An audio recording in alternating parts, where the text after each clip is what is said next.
Minigizget, Gezouten Zaten Deshnikas, Bode Wadami and Dow, Citizen Band, Ming and Dodum.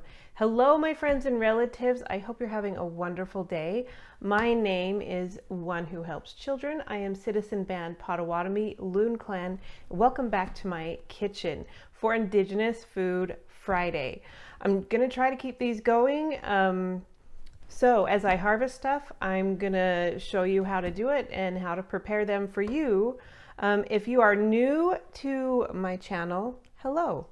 Every Friday I try to, well, almost every Friday, not gonna lie, I try to kick out a recipe that's indigenous with only indigenous to Turtle Island ingredients, cooked both traditionally as well as modernly, because we live in a modern world with electric stoves and stuff. So today we are going to be cooking Pikan'ok Piniak, which is sunchokes. These little gorgeous little tubers. Some people know them as sunchokes. That's kind of like the English version of this. Some people call them Jerusalem artichokes. I don't know where that name came from because they're not in Jerusalem. These only originate in Turtle Island in North America. I think they might even grow in South America. They're the sunflower family, and they're the only sunflower that creates these little tubers. A lot of times they're a little bit bigger, but I harvested these on the second year. A lot of people like to wait until the third year, but I was impatient and I wanted them. But they can get pretty big, like potato sized, and they taste like a nutty artichoke potato, like if all three of those combined. They don't keep very well like potatoes or onions that you can just throw in a dry pantry and they'll stay all winter. These won't do that. You need to use them pretty like right away. However, you can harvest them throughout the winter. So just go out to wherever you've planted them or foraged them, and you can dig up the tubers all through the winter and they'll be nice and fresh. They keep a little bit longer in the fridge. So for this Pikan'ok Piniak sunchoke recipe, I'm going to use about, what was that, 2 to 4 cups of Pikan'ok Piniak sunchokes. I've got some maple vinegar, sunflower oil. If you don't have maple vinegar, that's fine. Use apple cider vinegar, salt and pepper. And then I have this beautiful goldenrod. This grows everywhere. And so many people think it's a weed or that it causes allergies. No, I mean, you still might be allergic to it, but it's not too common. But people associate it because it blooms at the same time as ragweed, which most of us are allergic to. So goldenrod is usually not the cause of your allergy, so don't blame poor goldenrod. They're beautiful. This time of year, they're going to seed, so they're not as yellow, but these blooms are normally bright, gorgeous yellow. And the leaves, well, you can put the blossoms in salads or garnish or whatever. The leaves are really what I'm after. They taste, it's an amazing herb. They taste like cilantro, like a really strong cilantro. However, you know, there's some people who, I don't quite understand it because I don't have this, but if they eat cilantro, they think it tastes like soap. This doesn't have that effect quite so much. So they might like it. It's a little bit more floral in flavor, and it's a little bit stronger. So you don't need as much of this to make a flavorful impact. So let's get started. Okay, so first I like to use a large cast iron skillet. You can use any kind of skillet that's oven friendly or an oven friendly pan. It doesn't have to be cast iron skillet. This is just what I like to use, but use what you have. So in the bottom, I'm going to take my sunflower oil. If you don't have sunflower oil, you can use any kind of neutral oil, avocado, grapeseed, canola oil, but sunflower oil is indigenous and it's very light. The flavor is neutral and it's good for you. So I'm just going to coat around the outside, put a little bit in the bottom. It doesn't take much. And then I'm just going to take my sunchoke. Some people like to peel them. I don't, because I think there's flavor in the skin as well as nutrition. Cut out any parts that look bad. Here, I'm going to put, hold on, we're going to close up. There, that's much better. So if you have any bad parts, go ahead and cut them out. But then we are just going to thinly slice them. You can use a mandolin if you like to, but these are so small, I'm just going to use my chef's knife. And it's okay if they don't, like, there's going to be some holes in them or what, you know, they're tubers. So just, they make it that much prettier.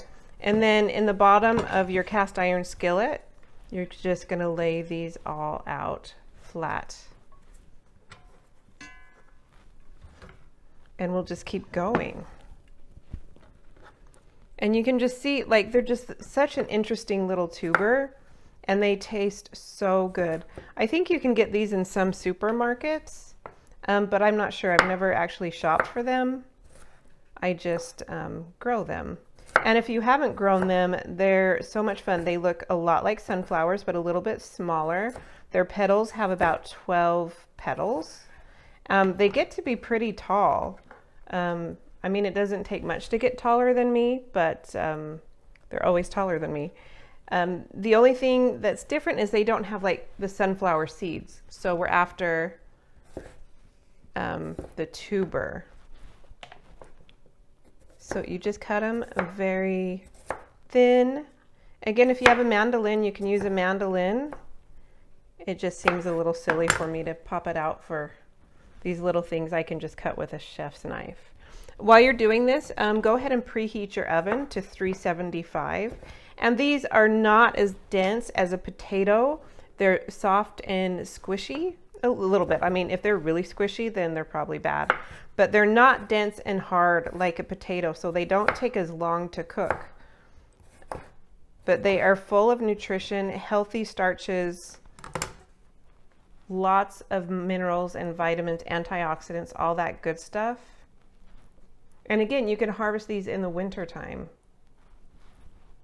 It's not like you have to harvest and then preserve them, because they're going to be safe in the ground. So that's always nice. Watch your fingers. I make like a claw with my fingers when I'm slicing, so that I'm less likely to cut my finger. You don't want that. So I make like a claw with my fingernails and just keep moving as I slice.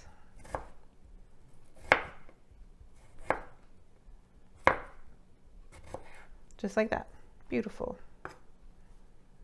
Cut out that bad part. Well, and also slicing without a mandolin, it gives me the opportunity to inspect each slice, just in case there is a bad part or something that I need to cut out.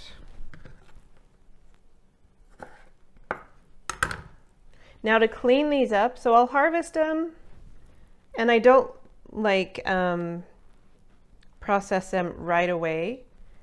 I'll harvest these little guys. I let them sit for about 24 hours just for the soil and stuff to dry around them.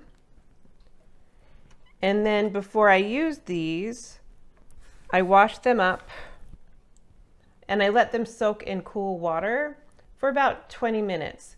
And it makes it so that if there is any dirt still remaining on it from being dried, it'll just fall off. And then I scrub them as well. And then just drain them and they're good to go.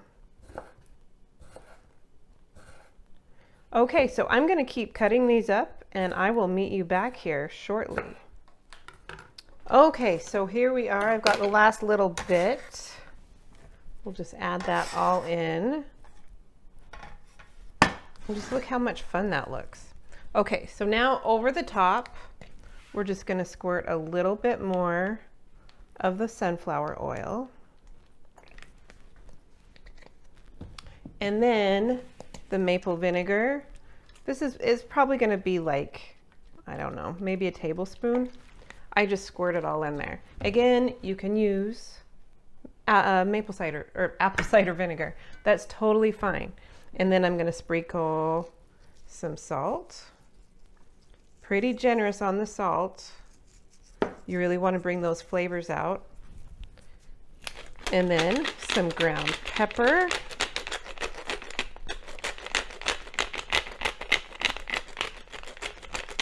Now, if you don't have the vinegar too, if you don't have apple cider vinegar either, you can use lemon. It's just not indigenous.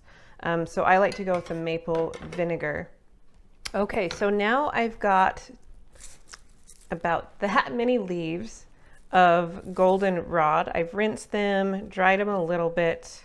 We're just gonna kind of julienne them up, but even thinner than julienne. It's gonna be really like ribbons, very, very fine as you can get it. So I just kind of fold it, and then we're gonna slowly slice it. Careful of your fingers. Now, if you don't have goldenrod or you don't like it, use whatever herbs you have. You know what you like already. Just, even if you're not a cook, you don't like to cook, or you don't think you're good at it, what do you like to eat? What do you normally like with artichokes? And go with that. You can add parsley, you can add regular cilantro.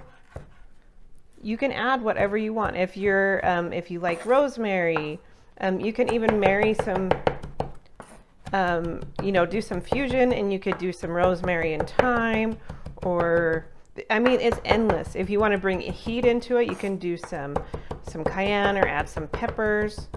It's totally up to you. This is your food. There's no right or wrong way. You add what you want. You know what you like. So just do that. Okay, so now we'll take the goldenrod we have, or whatever herbs you're choosing, and we're just going to sprinkle that over the top.